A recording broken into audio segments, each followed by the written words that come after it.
અંકલેશ્વર જીઆઈડીસીની રાજરત આવરણ પ્રોડક્ટ્સમાં વેલ્ડિંગ કંપનીમાં વેલ્ડિંગ કરતી વખતે તણખું ઝરતા ભીષણ આગ ભભૂકી ઉઠી હતી, જેને લઈ ધુમાડાના ગોટે ગોટા દૂર સુધી દેખાયા હતા।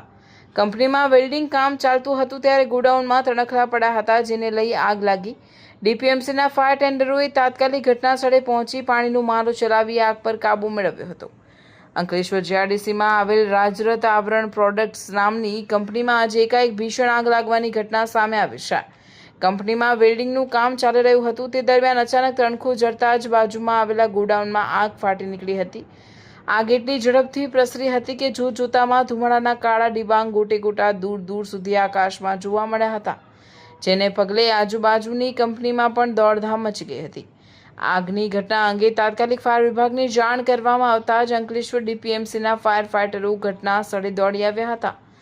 ફાયર જવાનોએ તાત્કાલિક પાણીનો મારો ચલાવીને ખૂબ જ મુશ્કેલ પરિસ્થિતિ વચ્ચે પણ ભારે જહેમત બાદ ગણતરીની મિનિટોમાં આગ પર સંપૂર્ણપણે કાબૂ મેળવી લીધો હતો। સદનસીબે ફાયર બ્રિગેડની સમયસૂચકતાને કારણે આગ વધુ ફેલાય તે પહેલાં તેને ડામી દેવામાં આવી હતી, જેથી એક મોટી હોનારત ટળી છે। આ દુર્ઘટનામાં કોઈ જાનહાનિના સમાચાર નથી અને હાલમાં સ્થિતિ સંપૂર્ણપણે નિયંત્રણ હેઠળ હોવાનું જાણવા મળ્યું છે।